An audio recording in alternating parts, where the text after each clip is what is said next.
There you have it. Hey, everyone. It's been a not so great day in the market, but it has been a great day for me, right? I'm going jogging after this and, been a little stressed out at the moment, but, it is what it is. The reason why I'm stressed, I'm going to be sharing. But before that, guys, show a brother some love, right? Smash that like button, smash that heart button. Yep. Subscribe on the our YouTube channel if you haven't. And just follow us on updates and keep watching the lives. It's best if it's always that you can interact with me during the lives. That's why I'm here for. Now there's you can ask me anything. We can go through a stock, we can go through the 10Ks of a stock, whatever it is, I'll be here. But again, you know the drill. If you're watching this live right now, click #live so that I know you're here. And if you're watching, and I'll be asking some questions right along the way, but if if you're too shy to answer, then that's fine. But if you're watching this on replay, then click #replay, right? Again, show a brother some love. And we will be talking today. We'll be having something exciting because we'll be talking about how to hedge our portfolios during a recession. Now, it's not exactly as exciting because, I don't want to be the bear in situations. Okay, I don't want to be the bear. But, these are gloomy times. Whether we like it or not, these are gloomy times because of something that I shared earlier, right? I shared about, I think in the previous live, I shared about growth PE, I shared about value PE, I shared about the correlation when it comes to interest rates. Whenever interest rates or real yields go down or go up, how will the PEs fluctuate according to those moves up and down in terms of real interest rates, right? So my thesis is that we can't call it a thesis, but this is my understanding. My understanding is that what is the potential that yields will actually go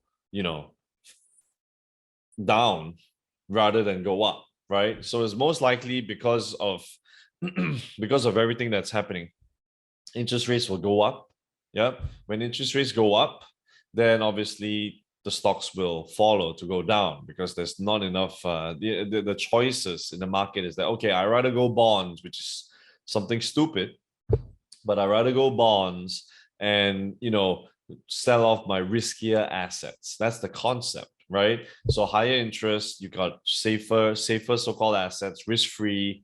But then again, with all the debt ceiling, we don't know how it happens, right? But my reasoning is that, okay, the likelihood of actually interest rates dropping is actually lesser right now because of how high the inflation is, right? We got the CPI going at 6.8% and whatnot.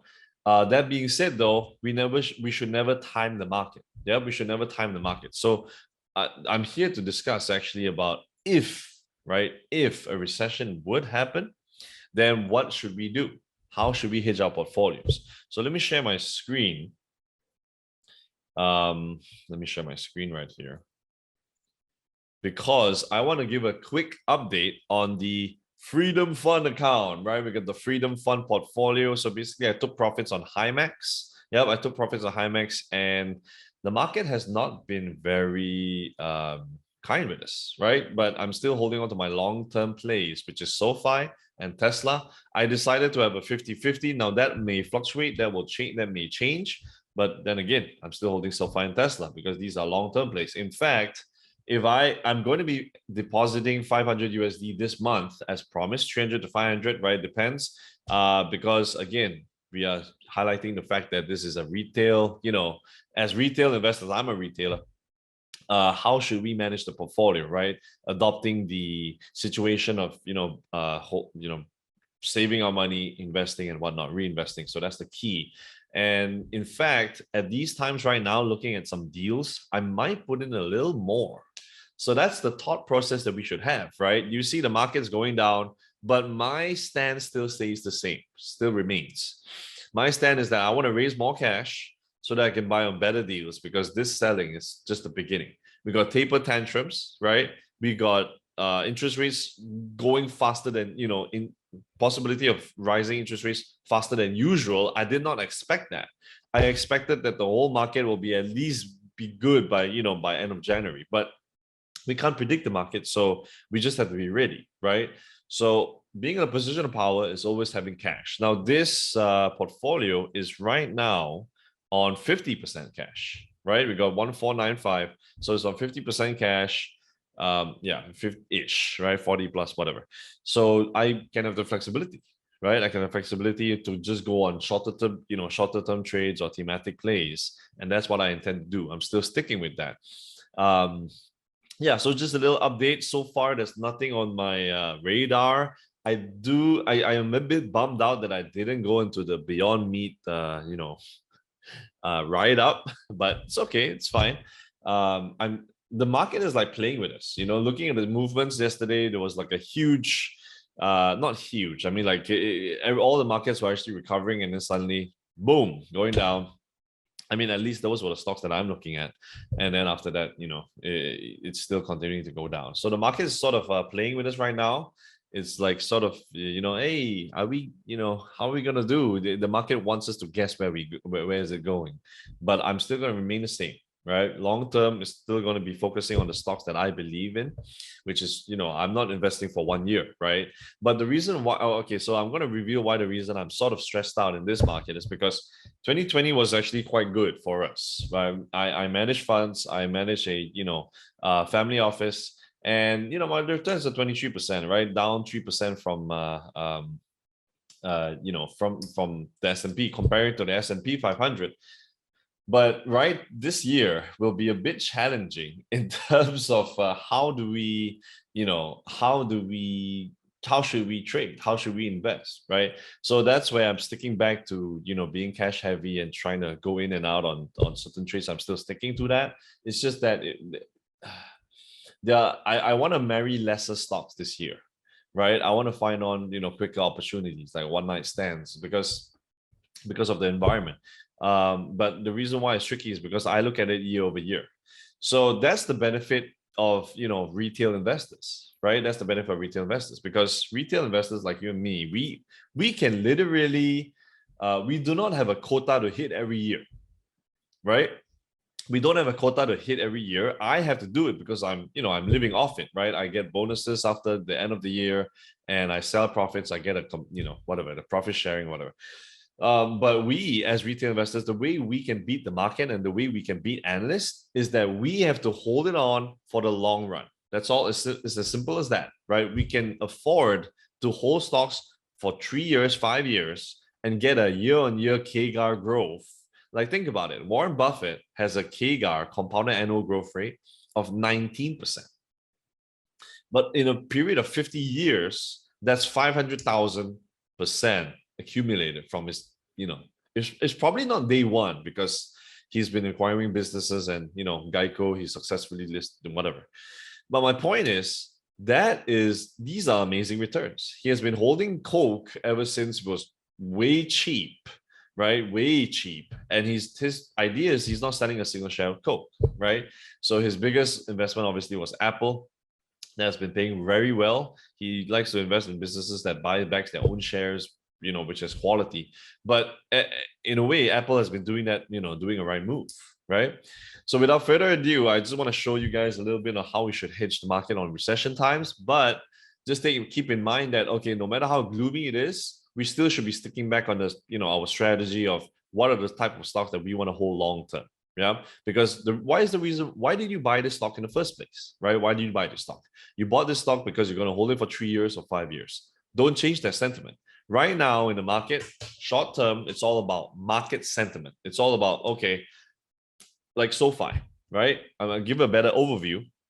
Sorry, just give a better overview of my, my reasoning, right? So for SoFi, when I see these moves, I'm like, okay, that's happening. But what is the fundamental changes in the market, right? Higher interest rates actually is better for banks. And SoFi, in case you didn't know, is a bank. They literally want to replace the bank. They acquired a bank for bank charter. They're going to be doing bank stuff, more activities, right? They are more than a bank in a way that not only they are digital, neo-banking, but they are accepting crypto as trading. And I know a lot of banks do that. They have a better mission because they get data from whoever deposits money into the account, SoFi Money account.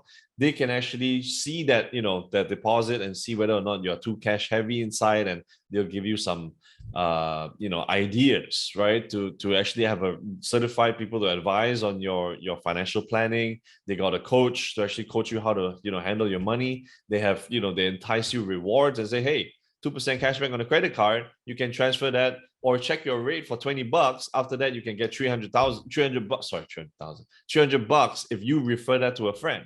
So everything that they are doing has a good mission, right? They literally want you to be better with your money. And that's where I think that they have an edge, right? Being A to Z. And furthermore, they are vertically integrated, right? They have Galileo, which is, basically a platform as a service, right? To provide financial services or transactions, APIs for companies. So they have few million accounts that they can actually upsell to. Now that's the whole story of SoFi. So whatever that's happening on interest rates and the panic in the market, those are noise that people, it's just like fluctuations of the stock price that people get panicked if they're not ready and having to build that, initial position of power, right? That initial plan. So when they see stock prices going up, going down, going up, going down, they're like, oh my God, I'm freaking out. But think about it. Did the fundamentals change? Right? So that's something to think about. Now, again, I'm going to be going through sector rotation today, right? And also what to do to hedge in a recession.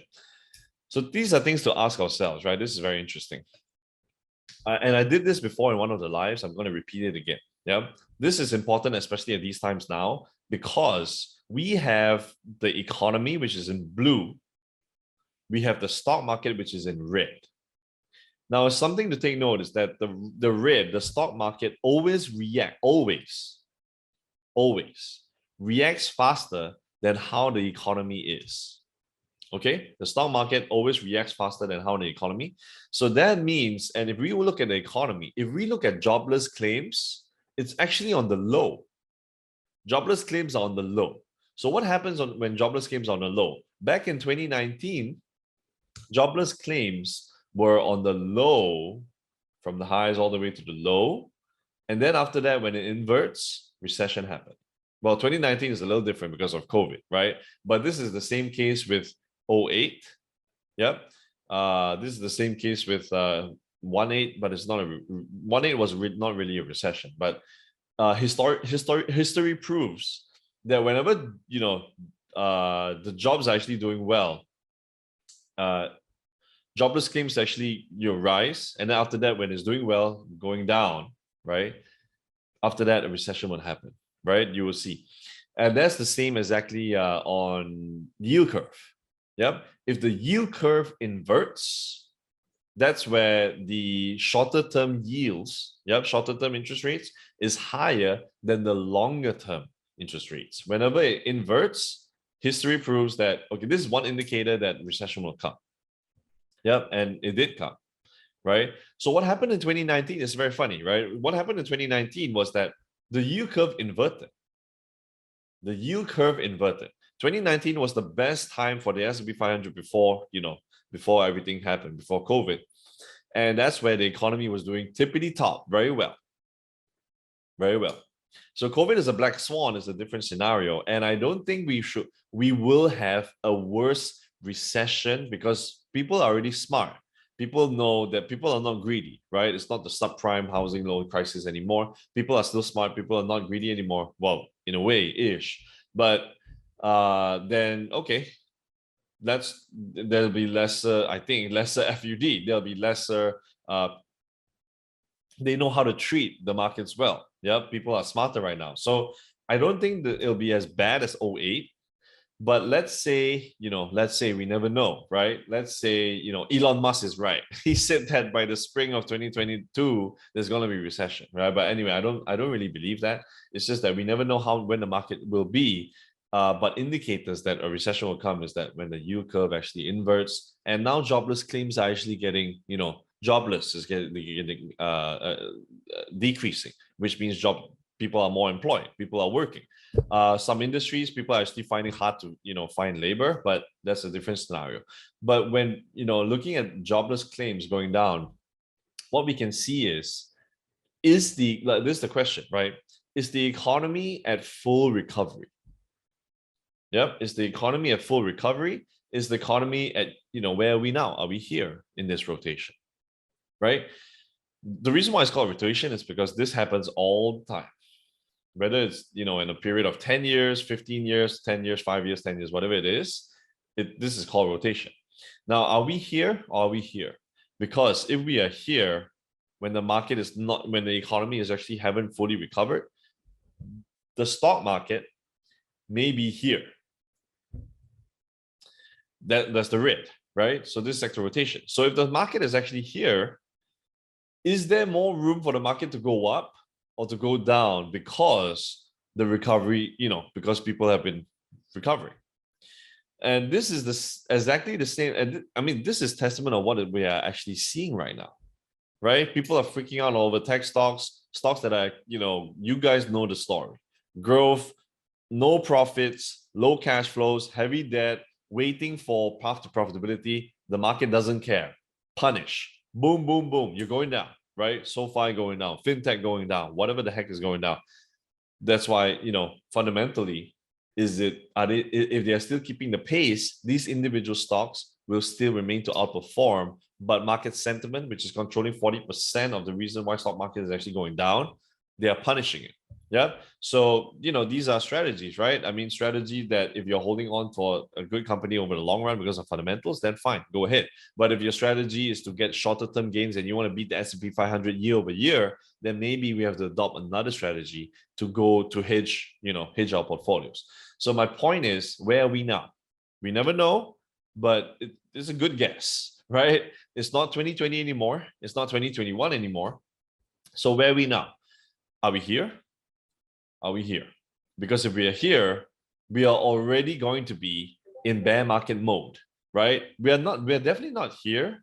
That's the reason why, they haven't really raised interest rates as of yet. But the reason why they also can raise interest rates is because the market is more of a full recovery rather than recovering at the bottom of the cycle.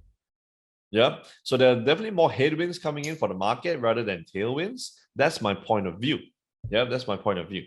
So, if we are here, then what are the type of stocks that we should buy? You see basic materials going up. You see energy going up. 2021, if you guys didn't know, right, based on Finviz, the best performing sector is energy. The second is real estate. Why is that? So energy, because it might be beaten down in 2020. That's the reason why, right? Those that are beaten down, that's rotation. That's number one. Number two is energy prices were lows, and when going up, as they go up, energy, obviously energy companies profit from the oil prices rising up, right? Real estate has been on a boom. Median prices have been from 600,000 when I invested in Redfin all the way until 800,000, and Redfin is going down. Okay, so these are the sectors that are actually going up, but the rest of the sectors are also going up, but not as much. Technology is all like fifth place or something like that. So my point is, maybe it's a good time to hedge and be safer on these type of sectors, right? What we call secular sectors. Now, energy is not exactly secular, but in a full recovery stage, right, or heading into a bear market, we can hedge ourselves with staples, healthcare, utilities, because then at the end of the day, these are the sectors that will benefit as it goes, right? It's a necessity. People still need to consume energy, go to supermarkets, want to stay staples, end of the day. And this is what I want to highlight. These are discussions that I always want to, preach. Seriously. And what I want to say is that liquidity is king. Those who have liquidity in the market, in any sort of market, especially bear markets, will be king.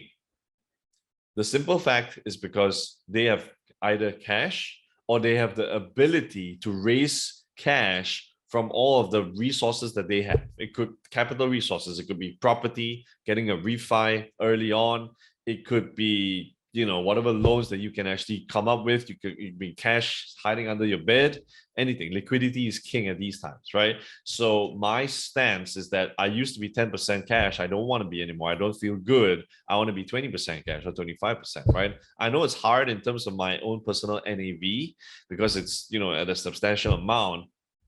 But end of the day, this is how we should, I personally will rebalance, right?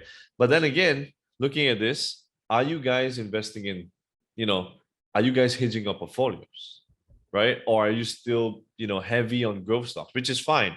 All these strategies are fine because as long as you can stomach that volatility, as long as you can stomach that, okay, this, I expect my stocks to be going down. I'm ready for it because I'm investing for the long run anyway. I got good cash. The investments that I have in the stock market is not affecting my emergency funds. I can still live on with it for a year. And by the way, guys, this whole cycle might be lasting for the whole year. That's how bad it is, right? It might. So again, these are things to take note of. And yeah, so these are things to take note of. And again, if you're watching this live right now, let me know, guys, right? Hashtag live, just so that I know you're here. And let me share something else, right? There we go. I'm going to share, first one is utility, right? Now, I'm not a fan of utility stocks, okay? I'm never a fan. I'm a tech guy. I'm a tech guy, meaning I invest in tech sectors. I rather like, what interests me is actually tech. I also have an interest in consumer spending stocks, which is like, fintech, right? I got Square, I got SoFi.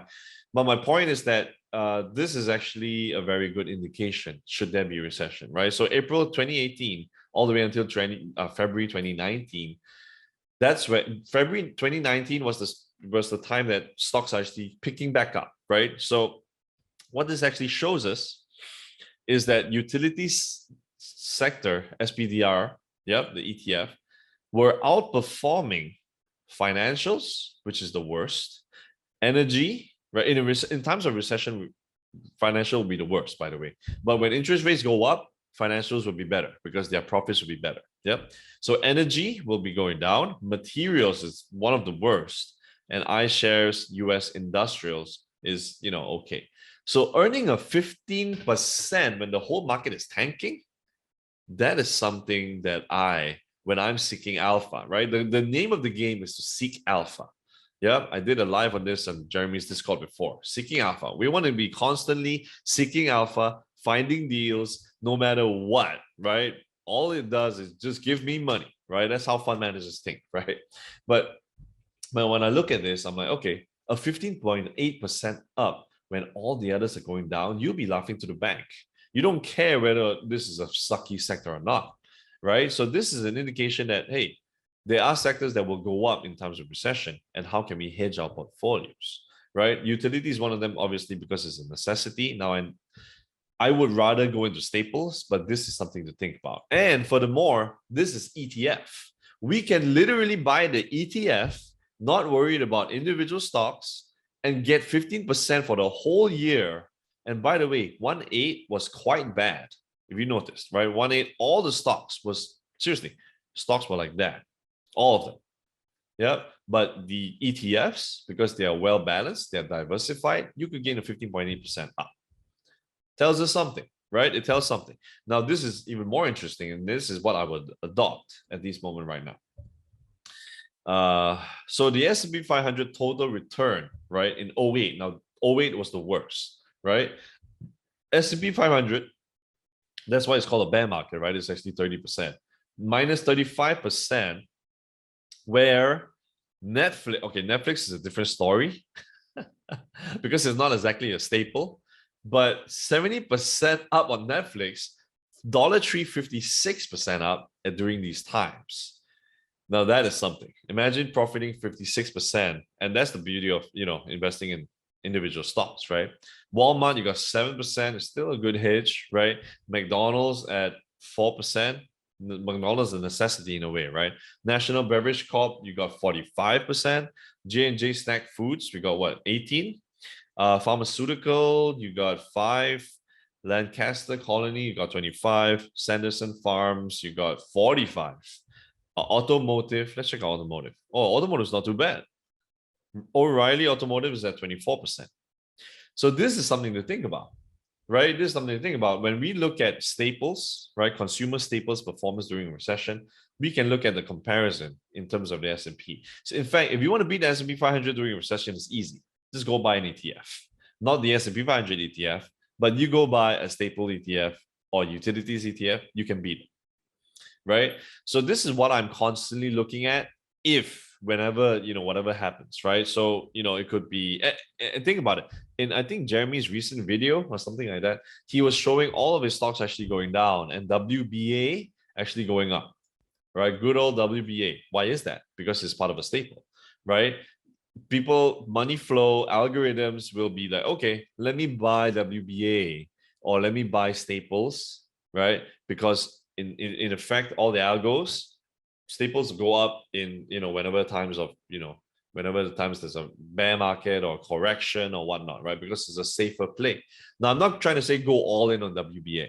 I'm trying to give us options, right? I'm trying to give us like a sort of getting ready in case, whatever there's, whenever a recession happens, we could do this because this is, this is testament that investing in a staple will work at these times. And it's as good as holding cash in a way, right? We got to think about this. So why, when inflation is going up, what should we do with our money? We should invest. Simple as that, right? We should invest because if you put your money in bonds, which is stupid, you'll be eaten, you're getting your money eaten by rats end of the day, right? Because it's slowly decaying, right? You get 1% or 2% maximum. How much of a raise can they, can they go up? 2019 rates were at 2 to 3%, right? So, and that was when the economy is good. So, but because of backlog, because of COVID, they have to fight with it, inflation. There's no way they're going to reach to 5% or it's going to be chaotic. But that being said, how high can they raise up? There's only a limit that the Feds can actually raise interest rates up. And when they do, and when they flatten, that's where I'm going to be going into the market some more. Because, so here it is, right? If they raise interest rates on this level, I'll be waiting up.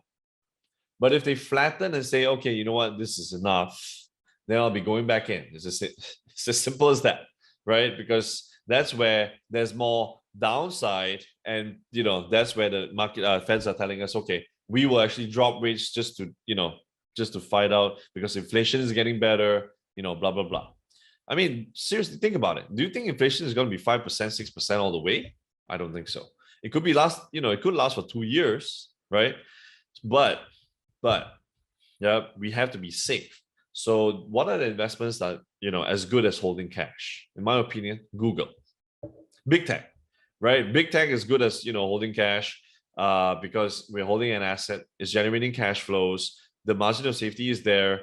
The PE ratio did not even go up. That's how crazy it is because earnings are up as well as the price is going up. Year to date, Google, I mean, back in 2021, year to date, Google is up like 68%. That's how crazy it is, right? And the crazy thing is the PEs are still at 25 to 30 because the earnings actually keep following up. And in fact, big tech is the reason why S&P 500 is also going up, right? So what are the investments that we can hold as good as cash? Big tech, right? As good as cash, staples because it's defensive, right? If let's say a market recession really happens, then okay, we are safer. We are safer, right? A part of our holdings. So if you're growth heavy, which is 60% or X amount of percent, that's fine. As long as you have a good hedge on certain companies, because these companies, whether we like it or not, they're generating cash flows. They have positive net income. They're giving a little dividend, right? The capital gains could be if let's say the recession goes up, really happens, your growth stocks go down, your Dollar Tree or whatever staple goes up. So that's like a hedge. So you don't lose as much. It's better. Hey, it's better than owning 100% growth, portfolio during recession, right? But it's okay if you do, because if you can stomach that volatility and you're cash heavy because of that, then that's fine. Go ahead. What I would not do is simply buy on the dip. That's what I would not do, right? Because if we are simply buying on the dip without assessing our position, our positioning, our money, blah, blah, blah, then, it could be disaster because our cash might be, there could be a risk of our cash getting stuck there, right? And losing our power if the market tanks some more and we cannot buy on the really, and market tanks some more and showing signs of recovery, we cannot do anything because our cash is stuck. That's the point. Yeah, that's what I want to share. So guys, I hope you guys got some value out of this today. Again, if you're watching this live right now, hey Heidi, hashtag, okay, that's fine. What are you guys investing in right now? Right? What are you guys investing in right now? Share with me. We can talk about it. If you're watching a replay, hashtag replay, ask a question. Yeah, we can even talk about it. And yeah, let me know what are you guys holding right now? Right? What are you guys holding? What is your strategy in this market right now? Are you holding any growth stocks? Are you buying on a dip on, I don't know, SDC or Honest? Let me know. But these are my thoughts. Yep, these are my thoughts. So again, I'll be going live every week, right? Same time, Friday. Hope you guys got some value out of this today, and I'll see you in the next one. Bye-bye.